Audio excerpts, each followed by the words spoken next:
ప్రభు పేరట అందరికీ శుభములు తెలియజేసుకుంటా ఉన్నాము. ప్రార్థించుకొని మనం దేవుని యొక్క వాక్యము ధ్యానించుకుంటాం. ప్రార్థన చేసుకుంటాం. పరిశుద్ధుడైన తండ్రి, ప్రేమగల దేవా, నీకు వందనాలు స్తోత్రాలు చెల్లిస్తా ఉన్నాము. మీ యొక్క ఉదయకాల సమయంలో నీ సన్నిధికి వచ్చాము. ఆయన మీరు మా మధ్య ఉన్నందుకు నీకు వందనాలు చెల్లిస్తూ ఉన్నాము. ఈ ఉదయకాల సమయంలో మీరు మాతో మాట్లాడండి. మాకు కావలసినటువంటి జీవ వాక్యమును, జీవ ఆహారమును మాకు అనుగ్రహించండి. యేసు నామములో వీడు ప్రార్థన చేస్తున్నాం తండ్రి, ఆమేన్. మార్కు సువార్త 1వ అధ్యాయము 7వ వచనం నుంచి చదువుకున్నాం. మార్కు సువార్త 1వ అధ్యాయము 7వ వచనం నుంచి. మరియు అతడు నాకంటే శక్తిమంతుడు ఒకడు నా వెనక వచ్చుచున్నాడు. నేను వంగి ఆయన చెప్పుల వారును విప్పుటకు పాత్రుడను కాను. నేను నీళ్ళల్లో మీకు బాప్తిస్మం ఇచ్చుతుని కానీ ఆయన పరిశుద్ధాత్మలో మీకు బాప్తిస్మం ఇచ్చునని చెప్పి ప్రకటించుకున్నాను. యోహాను ఈ విధంగా తెలియజేస్తా ఉన్నాడు, నా వెనక వచ్చువాడు నాకంటే శక్తివంతుడు, అంతేకాకుండా ఆయన పరిశుద్ధాత్మలో బాప్తిస్మం ఇస్తాడని తెలియజేస్తా ఉన్నాడు. యేసుక్రీస్తు వారు అంటే యోహాను ఎంత తగ్గించుకుంటున్నాడని మనము నిన్నటి దినం ధ్యానించుకుందాం. యేసుక్రీస్తు వారు బాప్తిస్మం ఇచ్చి యోహాను ఇద్దరు కూడా బంధువులు అయినప్పటికీ కూడా యేసుని యోహాను అంగీకరిస్తా ఉన్నాడు. అంటే తన బంధువు అయినప్పటికీ కూడా అంగీకరిస్తా ఉన్నాడు. ఎందుకంటే బంధువులను తొందరగా అంగీకరించరు. ప్రవక్త తన యొక్క స్వదేశంలో, తన యొక్క ఊరిలో తప్ప ఎక్కడైనాను ఘనహీనుడు కాడని యేసుప్రభు వారు చెప్పాడు. కాబట్టి ప్రవక్త అన్ని చోట్ల ఘనపరచబడతాడు. తన సొంత ప్రదేశంలోను, తను పుట్టినటువంటి ప్రదేశం లేదంటే ప్రాంతంలోను, లేదంటే బంధువుల మధ్య తప్ప అన్ని చోట్ల ప్రవక్త ఘనపరచబడతాడు. అంటే ఇక్కడ తన యొక్క బంధువు అయినప్పటికీ కూడాను యేసు ప్రభువారికి ఎరుక యోహానికి, అయినప్పటికీ యేసుని యోహాను అంగీకరిస్తా ఉన్నాడు. మరి ముఖ్యంగా పరిశుద్ధాత్మ యొక్క స్వరమును స్పష్టముగా బాప్తిస్మం ఇచ్చి యోహాను వింటా ఉన్నాడు. అంటే యేసుని గురించినటువంటి ఆ యొక్క ప్రత్యక్షత ఏదైతే ఉందో అది బాప్తిస్మం ఇచ్చి యోహానుకి పరిశుద్ధాత్మ దేవుడు బయలుపరుస్తా ఉన్నాడు. కాబట్టి పరిశుద్ధాత్మ యొక్క స్వరాన్ని బాప్తిస్మం ఇచ్చి యోహాను వినుటలో చాలా ముందంజలో ఉన్నాడు. అంటే చాలా తన యొక్క హృదయము, మనస్సు కూడా చాలా సున్నితంగా ఉన్నది. పరిశుద్ధాత్మ స్వరము వినటానికి చాలా సున్నితంగా ఉన్నది. అంటే పరిశుద్ధాత్మ దేవుడు ఏది మాట్లాడినా కానీ అది పరిశుద్ధాత్మ దేవుడు మాట్లాడారని నిశ్చయపరచుకుంటా ఉన్నాడు, స్థిరపరచుకుంటా ఉన్నాడు. అంతేకాకుండా పరిశుద్ధాత్మ స్వరం యొక్క ప్రతి మాట కూడా బాప్తిస్మం ఇచ్చి యోహాను వినగలిగే స్థితిలో ఉన్నాడు. మనము దేవుని యొక్క స్వరమును వినగలిగినటువంటి స్థితిలో ఉండాలి, స్థాయిలో ఉండాలి. అంటే దేవుడు ఏది మాట్లాడినా కానీ ఎంత మెల్లని స్వరముతో మాట్లాడినప్పటికీ కూడా మనం వినగలిగేంత సున్నితమైనటువంటి స్వభావం లేదంటే మనస్సులు కలిగి ఉండాలి. ఆ సున్నితత్వాన్ని మనము పొందుకోవాలి. అంతేకాకుండా దేవుడు మనతో మాట్లాడినప్పుడు ఇది నిజంగా దేవుడు మాట్లాడాడు, ఇది దేవుడు స్వరమే అని మనము నిశ్చయపరచుకోవాలి. ఆ విషయంలో మనకి ఎటువంటి కూడా సందేహం ఉండకూడదు. అటువంటి ఉన్నతమైనటువంటి స్థితిని యోహాను కలిగి ఉన్నాడు. మనము కూడా అటువంటి ఉన్నతమైన స్థితి కలిగి ఉండాలి. దేవుడి యొక్క స్వరము మనం గుర్తించాలి, వినగలిగినటువంటి స్థితిలో ఉండాలి. అంతేకాకుండా అది దేవుడి యొక్క స్వరమే అని మనం ఖచ్చితంగా ధైర్యంగా చెప్పగలిగినటువంటి వారముగా కూడా ఉండాలి. ఇక్కడ యోహాను తగ్గించుకుంటా ఉన్నాడు. యేసుని గురించినటువంటి ప్రత్యక్షత యోహానికి వచ్చినది. అప్పుడు యేసుని గురించి సాక్ష్యం ఇస్తా ఉన్నాడు, నాకంటే శక్తివంతుడు ఆయన, అంతేకాని అని మాట్లాడుతూ ఉన్నాడు. అంతేకాని అతన్ని గురించినటువంటి సాక్ష్యం ఇవ్వకుండా అడ్డగించట్లేదు. నాకంటే శక్తివంతుడు, నాకంటే వచ్చుచున్నాడు, నా వెనక వచ్చుచున్నాడు, అతను మీకు పరిశుద్ధాత్మలో బాప్తిస్మం ఇస్తా ఉన్నాడు.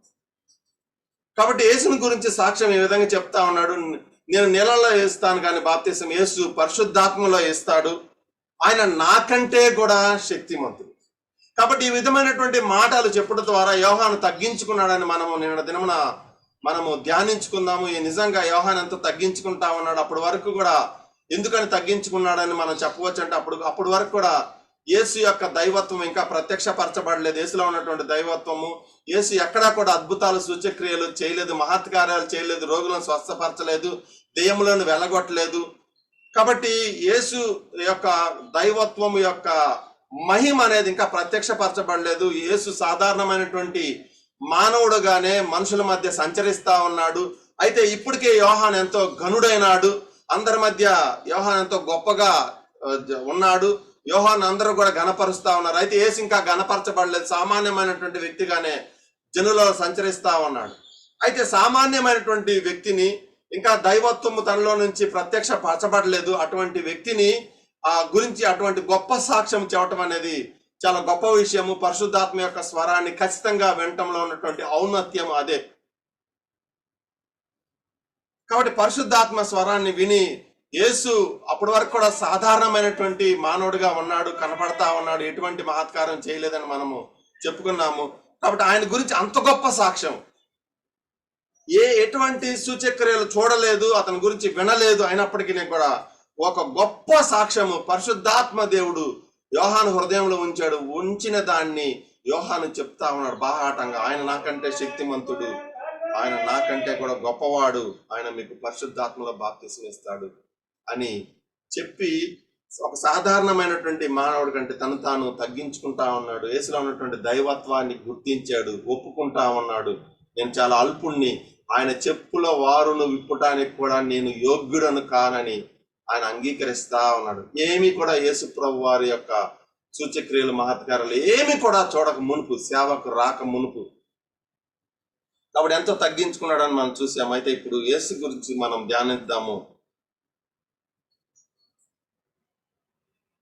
9వ వచనం, ఆ దినములలో యేసు గలిలయలోని నజరేతు నుండి వచ్చి యోర్దానులో యోహాను చేత బాప్తిస్మము పొందెను. ఇక్కడ యోహాను బాప్తిసం పొందటం అనేది, యోహాను చేత యేసు బాప్తిసం పొందటం అనేది మనం చూస్తా ఉన్నాం. చూడండి, లూకాసు వార్త 3వ అధ్యాయము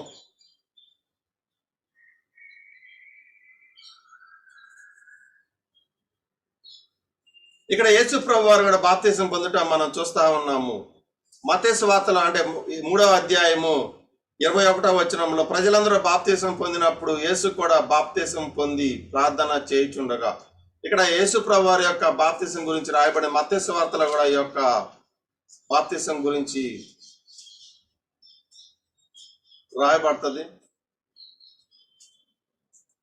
ఇక్కడ మత్తయి వార్త 3వ అధ్యాయము 13వ వచనము, మత్తయి వార్త 3వ అధ్యాయం 13వ వచనము, ఆ సమయమున యోహాను చేత బాప్తిసం పొందుటకు యేసు గలిలయ నుండి యోర్దాను దగ్గర ఉన్న అతని యొద్దకు వచ్చెను. అందుకు యోహాను, నేను నీ చేత బాప్తిసం పొందవలసిన వాడినై ఉండగా నీవు నా యొద్దకు వచ్చుచున్నావా అని ఆయనను నివారింపజూచెను గాని, యేసు ఇప్పటికి కానిమ్ము, నీతి యావత్తు ఇలాగూ నెరవేర్చుట మనకు తగి ఉన్నదని అతనికి ఉత్తరం ఇచ్చెను.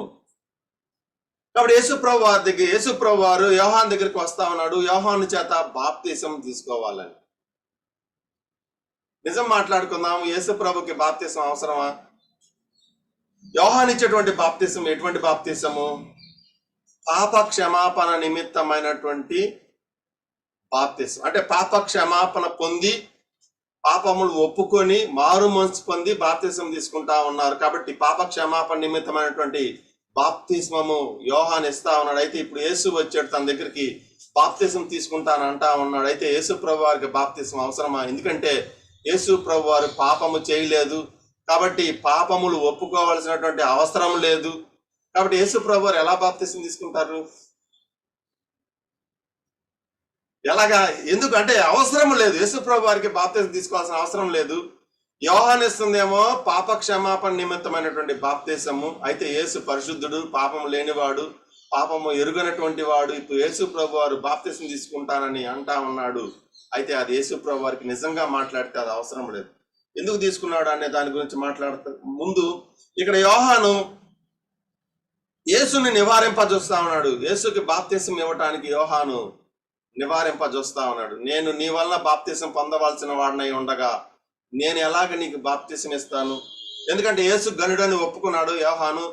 యేసు గనుడు కాబట్టి ఆ యొక్క గనుడు ద్వారా, అంటే యేసు ద్వారా పరిశుద్ధాత్మ బాప్తిసం పొందవలసినటువంటి వాడు యోహాను. ఒకవేళ అయితే ఇప్పుడు యేసు వస్తా ఉన్నాడు. యోహాను ఇచ్చేటువంటి బాప్తిసం కంటే కూడా యేసు ఇచ్చేటువంటి బాప్తిసం గొప్పది, అది ఉన్నతమైనది.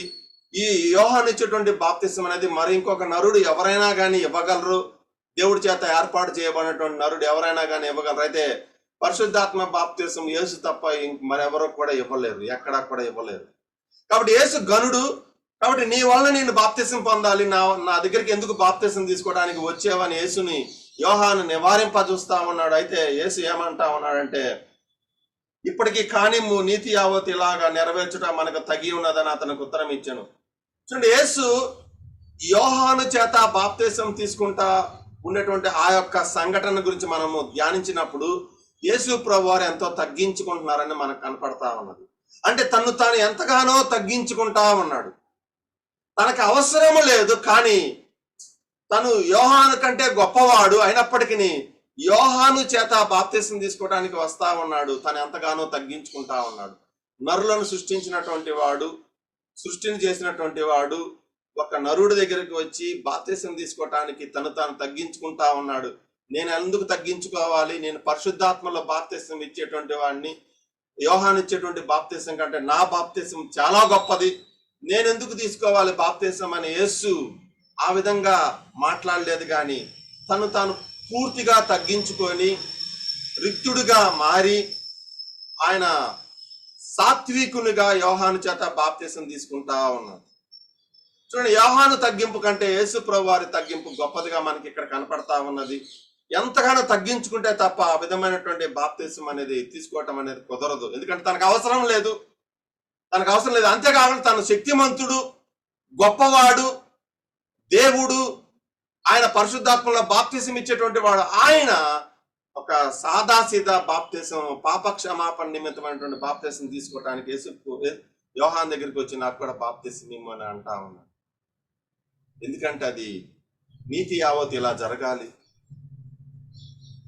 నీతి అంటే ఏమిటంటే దేవుడి యొక్క సంకల్పమును నెరవేర్చుటే నీతి. అంటే దేవుడి యొక్క ఆజ్ఞను గైకొనటం వల్ల నీతి కలుగునని ద్వితీయోపదేశ కాండ గ్రంథంలో రాయబడి ఉంటుంది. బైబిల్లో ఉన్నటువంటి ఆజ్ఞలు గైకొంటే మనకు ఏం కలుగుతుంది అంటే నీతి కలుగుతుంది. దేవుడి యొక్క సంకల్పము మన జీవితంలో నెరవేర్చుకుంటా వెళ్ళినప్పుడు మనకు నీతి యావత్తు ఇలాగ జరగాలి. దేవుని యొక్క ఏర్పాటు ఇలాగ బాప్తిసం తీసుకోవడం. కాబట్టి నేను బాప్తిసం తీసుకుంటాను, దీన్ని తిరస్కరించలేను. లూకాసు వార్త 7వ అధ్యాయము 29వ వచనము. లూకాసు వార్త 7వ అధ్యాయం 29వ వచనము. ప్రజలందరూ సుంకరులను యోహాను బోధ విని అతడిచ్చిన బాప్తిసము పొందిన వారై దేవుడు న్యాయవంతుడని ఒప్పుకొనిరి. కానీ పరిసయ్యులను ధర్మశాస్త్రోపదేశకులను అతని చేత బాప్తిసమము పొందక తమ విషయమైన దేవుని సంకల్పమును నిరాకరించిరి. ఇక్కడ ప్రజలందరూ చాలా మంది, అనేక మంది వచ్చి, సుంకరులు వాళ్ళందరూ కూడా వచ్చి యోహాను యొక్క బోధ విని యోహాను చేత బాప్తిసం పొందుకుంటా ఉన్నారు. అయితే పొందుకొని దేవుడు న్యాయవంతుడని ఒప్పుకుంటా ఉన్నారు. అయితే పరిసయ్యులు ధర్మశాస్త్రోపదేశకులు అతని చేత బాప్తిసం పొందక తమ విషయమైనటువంటి దేవుని సంకల్పమును నిరాకరిస్తా ఉన్నారు. అంటే దేవుని సంకల్పాన్ని వారు నిరాకరిస్తా ఉన్నారు. అంటే వారికి ఏంటంటే, మేము ఎందుకు పాపములు ఒప్పుకోవాలి, మేము చాలా నీతిమంతులము, పరిశుద్ధులము, మేము ఏ పాపము చేయలేదు, మేము ఏ తప్పు చేయలేదు. ఈ సుంకరులు ఉన్నారు, వాళ్ళంతా పాపులు, వాళ్ళంతా దుర్మార్గులు, దుష్టులు, వారి యొక్క జన్మ కూడా పాపిష్టి జన్మ. కాబట్టి వారికి యోహాను బోధ అవసరము, వారు పాపములు ఒప్పుకోవాలి, వారు బాప్తిసం తీసుకోవాలి. అయితే మాకు బాప్తిసం అవసరం లేదు, ఎందుకంటే మేము చాలా పవిత్రులము, పునీతులము, పరిశుద్ధులము, మేము యోగ్యులము, మేము నీతిమంతులం. కాబట్టి మేము పాపాలు ఒప్పుకోవాల్సిన అవసరం లేదు, మేము బాప్తిసం తీసుకోవాల్సినటువంటి అవసరం లేదన్నటువంటి ఆ యొక్క దృక్పథముతో ఈ యొక్క ధర్మశాస్త్ర ఉపదేశకులు, పరిసయ్యులు ఉన్నారని రాయబడి ఉంటా ఉన్నది. చూడండి, వాళ్ళు మీ నీతిమంతులు అనుకుంటా ఉన్నారు. ఇంకోటి ఏంటంటే, మేము పాపులు, మేము కూడా పాపం చేసాము, మేము కూడా తప్పులు చేశామని మేము కూడా ఒప్పుకొని బాప్తిసం తీసుకుంటే ప్రజలందరూ ఎదుట మా యొక్క ఘనత ఏమవ్వాలి, మా మర్యాద ఏమవ్వాలి, మా మర్యాద మంటగలవాలా, మేము గణపరచబడతా ఉన్నాం కదా, మేము ప్రజలందరూ కూడా గొప్పవాళ్ళు అని వాళ్ళు మమ్మల్ని ఎన్నిక చేస్తా ఉన్నారు కదా. కాబట్టి ఇప్పుడు ఈ విధంగా మేము కనుక మా పాపములు ఒప్పుకొని బాప్తిసం తీసుకుంటే వాళ్ళల్లో ఒకళ్ళ వంటి వారు మేము అవుతావేమో అన్నటువంటి అభద్రతా భావంతో వాళ్ళు ఏం చేశారంటే, వారి జీవితంలో దేవుని యొక్క సంకల్పాన్ని బాప్తిసము తీసుకోకుండా నిరాకరిస్తా ఉన్నారు. అతని చేత బాప్తిస్మ పొందక తమ విషయమైనటువంటి దేవుని సంకల్పమును నిరాకరించిరి. వారు ఏం చేశారంటే, దేవుడి సంకల్పం ఉంది వారి పట్ల, ఉన్నతమైనటువంటి సంకల్పము, పాప క్షమాపణ పొందుకొని మారుమనసు పొంది బాప్తిసం తీసుకోమని వారి పట్ల కూడా దేవుడు సంకల్పాన్ని కలిగి ఉన్నాడు. అయితే వాళ్ళు మాత్రము ఆ సంకల్పాన్ని నిరాకరిస్తా ఉన్నారు. స్వనీతి చేత, ఘనత కొరకు, అధికారం కొరకు, ప్రజల్లో మర్యాద కొరకు వారు నిరాకరిస్తా ఉన్నారు. చూడండి, మనుషులు, పాపులుగా ఉన్నటువంటి మనుషులు కూడా యోహాను ఇచ్చేటువంటి బాప్తిసం నిరాకరిస్తా ఉన్నారు. వాళ్ళు పాపులు అయినప్పటికీ కూడా, వాళ్ళు పాపం చేసినప్పటికీ కూడా వారు బాప్తిసం పొందక నిరాకరిస్తా ఉన్నారు. ఎందుకంటే తగ్గించుకోవటం అనేది వారికి ఇష్టం లేదు. ప్రజలలో ఉన్నటువంటి ఘనత పోతదేమో అని భయపడతా ఉన్నారు. మర్యాద దక్కదేమో, మమ్మల్ని కూడా పాపులుగా ఎంచుతారేమో ఈ యొక్క జనం అంతా కూడా. ఇప్పుడు మా మర్యాదకి ఏమవుతుంది, ఏమవ్వాలి, మా ఘనతకి భంగం కలుగుతుంది అన్నటువంటి ఆ యొక్క కోణంలో వాళ్ళు ఆలోచించి మర్యాదను, ఘనతను నిలుపుకోవటానికి వేషధారణ జీవితాన్ని ప్రజల మధ్య జీవించడానికి ఇష్టపడ్డారు. తగ్గించుకొని పాపములు ఒప్పుకొని బాప్తిసం తీసుకోవడానికి అయితే వాళ్ళు ఇష్టపడలేదు. అయితే యేసు చాలా తగ్గించుకుంటా ఉన్నారు. ఆ రోజులో ఉంటే మనుషులు, ధర్మశాస్త్రోపదేశకులు కానీ పరిసయ్యులు కానీ తగ్గించుకోలేదు, కానీ యేసు తగ్గించుకుంటా ఉన్నాడు. ఆయన పాపం చేయలేదు, అయినా కానీ తగ్గించుకుంటా ఉన్నాడు. ఆయన పాపము చేయలేదు, పాపం ఎరుగనటువంటి వాడు అయినప్పటికీ యోహాను చేత బాప్తిసం పొందడానికి యోహాను దగ్గరికి వచ్చి నిలబడి ఉన్నాడు. చూడండి, యేసు ప్రభువులో తగ్గింపు ఎంత గొప్పది. మనము దేవుని యొక్క సంకల్పాన్ని తిరస్కరిస్తున్నామా?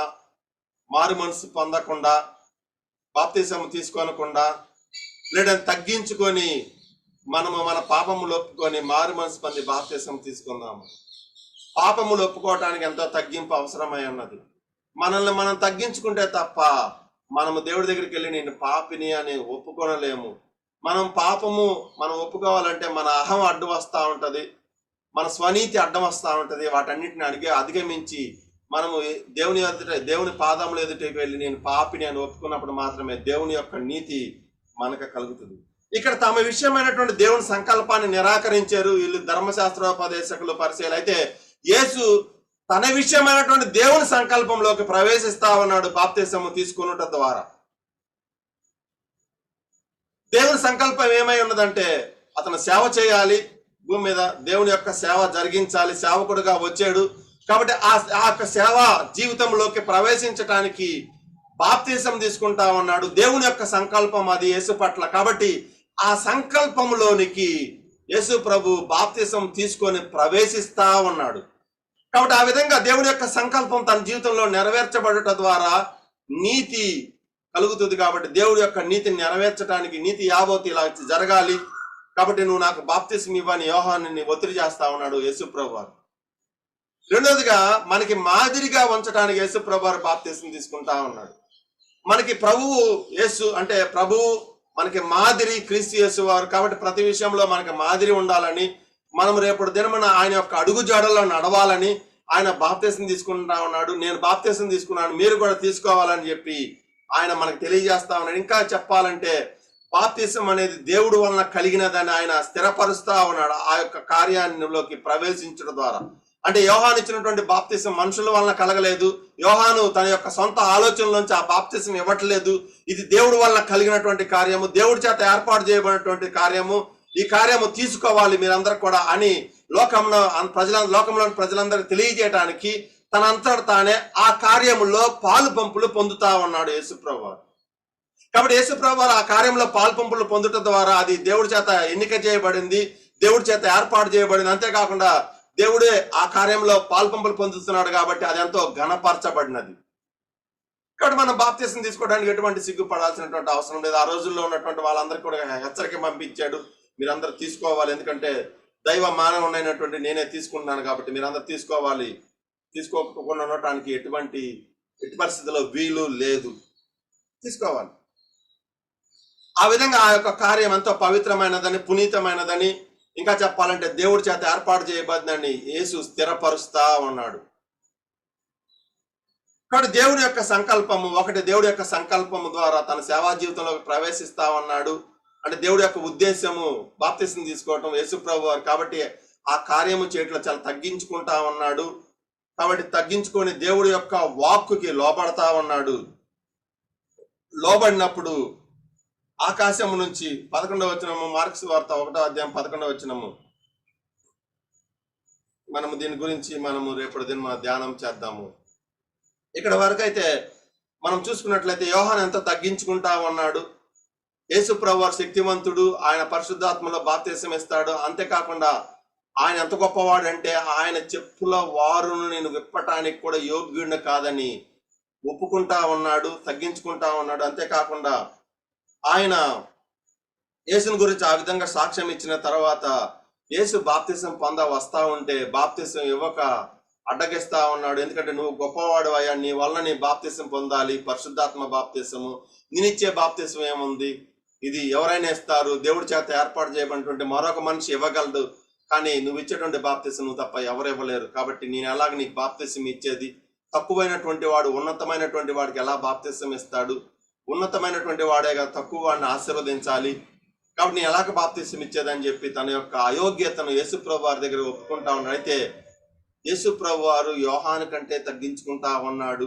ఎందుకంటే మనుషులు నిరాకరించినటువంటి బాప్తిస్మాన్ని తీసుకుంటా ఉన్నాడు. ఆయనకు నిజంగా అవసరం లేదు, ఆయన పాపికాడు కాబట్టి పాపం చేసినటువంటి వాళ్ళకి మాత్రమే బాప్తిస్మం. ఆయన పాపిగాడు అయినప్పటికీ దేవుడి సంకల్పం తన పట్ల ఆ విధంగా ఉన్నది కాబట్టి ఆ సంకల్పంలోకి ప్రవేశిస్తా ఉన్నాడు. అంటే దేవుడి యొక్క మాట వినుట ద్వారా దేవుడి యొక్క సంకల్పాన్ని తన జీవితంలో నెరవేర్పులోనికి తీసుకొని వస్తా ఉన్నాడు. ఎంతో తగ్గింపు అవసరమైనది. ఎందుకంటే తను యోహాను కంటే ఎంతో గొప్పవాడు, సృష్టిని చేశాడు. తను ఇంకా యోహాను మనిషి, యేసుప్రభు వారు దైవ మానవుడు, దేవుడు అంటానికి ఎటువంటి తిరుగు లేదు ఇంకా ఆయనకి. కాబట్టి ఆయన ఒక మనిషియత బాప్తిసం తీసుకుంటా ఉన్నాడు. ఎంత తగ్గించుకుంటున్నాడో మనం ఆలోచించాలి. మనుషుల దేవుడి సంకల్పాన్ని నిరాకరించాడు, కానీ యేసు అయితే దేవుడి సంకల్పంలోనికి ప్రవేశిస్తా ఉన్నాడు. కాబట్టి మనము మన జీవితాల్లో దేవుడి సంకల్పంలోకి ప్రవేశించాలి. అది ఏదైనా కానీ మనం తగ్గించుకోవడానికి ఇష్టపడాలి. దేవుడే తను మానవుడిగా ఈ లోకానికి రిక్తునిగా వచ్చి తగ్గించుకొని తాను ఉపేక్షించుకొని తను ఈ యొక్క పవిత్రమైనటువంటి కార్యంలో పాల్పంపులు పంచుకుంటా ఉన్నాడు. ఎంతో తగ్గింపు అనేది అవసరమై ఉన్నది. కాబట్టి అటువంటి తగ్గింపు అనేది యేసు కలిగి ఉన్నాడు. కాబట్టి బాప్తిసం తీసుకుంటా ఉన్నాడు. నీతి నిమిత్తము నీతి యావత్తు ఇలాగా జరగవలసి ఉన్నది. కాబట్టి నేను చేస్తాను, ఇది దైవ సంకల్పము, దేవుడు నాకు చెప్పాడు కాబట్టి నేను ఇది చేస్తాను, ఇప్పుడైతే నువ్వు నాకు బాప్తిసం ఇవ్వని చెప్పి తక్కువ వాడైనటువంటి యోహాను చేత యేసు ఎక్కువ వాడు, ఉన్నతుడు, దైవ మానవుడు బాప్తిసం పొందుతా ఉన్నాడు. ఇది నీతి కలగజేస్తా ఉంటది. కాబట్టి మనము దేవుని సంకల్పాన్ని మన జీవితంలో తిరస్కరించకూడదు. అది ఎంత తగ్గింపుతో కూడినది అయినప్పటికీ కూడా మనము ఆ పనిలో ప్రవేశించాలి, ఆ పని చేయాలి, ఆ పనిలో మనం పాల్గొనాలి. అంతేకాకుండా యోహాను ఇచ్చినటువంటి బాప్తిసం దేవుడి వలన కలిగినదని, అది పవిత్రమైనదని, అది ఘనపరచదగినదని యేసుప్రభు వారు బాప్తిసం తీసుకోవటం ద్వారా దాన్ని స్థిరపరుస్తా ఉన్నాడు. అంతేకాకుండా మనకి యేసుప్రభు వారు మాదిరి కాబట్టి యేసు తీసుకొని మనకు మాదిరిగా ఉండి మీరు కూడా బాప్తిసం తీసుకోవాలని మనకందరికీ కూడా ఆయన ముందు ఆ యొక్క కార్యము చేసి ముందు నడుచుకుంటా వెళ్ళాడు. కాబట్టి మనం కూడా బాప్తిసం తీసుకొని ముందుకు వెళ్ళాలి. ఎందుకంటే యేసుప్రభు వారు మనకు అన్ని విషయాల్లో మాదిరిగా ఉన్నాడు. కాబట్టి మనకి మాదిరిగా ఉండు నిమిత్తం కూడా యేసుప్రభు వారు ఆ బాప్తిసంలో ప్రవేశించాడు. పాపిగా లేనప్పటికీ, నిర్దోషి నిష్కలంకుడు అయినప్పటికీ కూడా ఆ బాప్తిసంలో ప్రవేశించాడు. మనం కూడా దేవుని యొక్క సంకల్పాన్ని, ఏర్పాటును మన జీవితంలోకి నెరవేర్చడం ద్వారా నీతిని సంపాదించుకున్నాము. దేవుని యొక్క నీతిని మన జీవితంలో నెరవేర్చుదాము. ప్రార్థన చేసుకుందాం. పరిశుద్ధుడైన తండ్రి, ప్రేమగల దేవా, నీకు వందనాలు, స్తుతులు, స్తోత్రాలు చెల్లిస్తా ఉన్నాము. ఇంతవరకు మీరు మా మధ్య ఉన్నారు ప్రభువా, నీకు వందనాలు. మీరు మాకు మంచి బోధను ప్రభా, సత్యాన్ని మీరు మాకు అనుగ్రహించారు కనుక నీకు స్తుతులు, స్తోత్రాలు చెల్లిస్తా ఉన్నాము. ఈ వాక్యాన్ని మా జీవితంలోకి నెరవేర్పులను తీసుకొని రండి. వినినటువంటి వారందరితో మీరు మాట్లాడండి ప్రభా. అందరినీ ఆశీర్వదించండి, వారి జీవితంలో మీరు కార్యం చేయండి, వారిని నడిపించమని యేసుక్రీస్తు నామంలో ప్రార్థన చేస్తున్నాం తండ్రి. ఆమేన్. మన తండ్రి అయిన దేవుని ప్రేమ, కుమారుడైన యేసుక్రీస్తు వారి కృప, పరిశుద్ధాత్మ దేవుని సన్నిధి సహవాసము మనకు సదా తోడండి. సంపూర్ణంగా మళ్ళీ ఆయన మార్గంలో నడిపించి స్థిరపరచును గాక. ఆమేన్. May God bless you all. Praise the lord.